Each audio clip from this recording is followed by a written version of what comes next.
шеф өзүнө префейс алайын деп атат. Префейспи, префейс. Тест-драйвқа келдік азыр.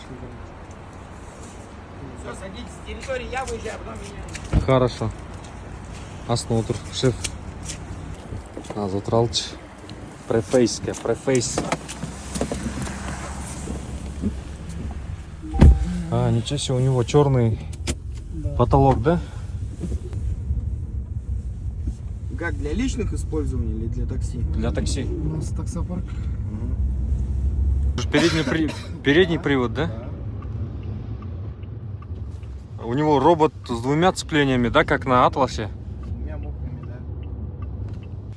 Здесь два литра. И там просто стоит коробка с двумя цеплениями, мокрый робот.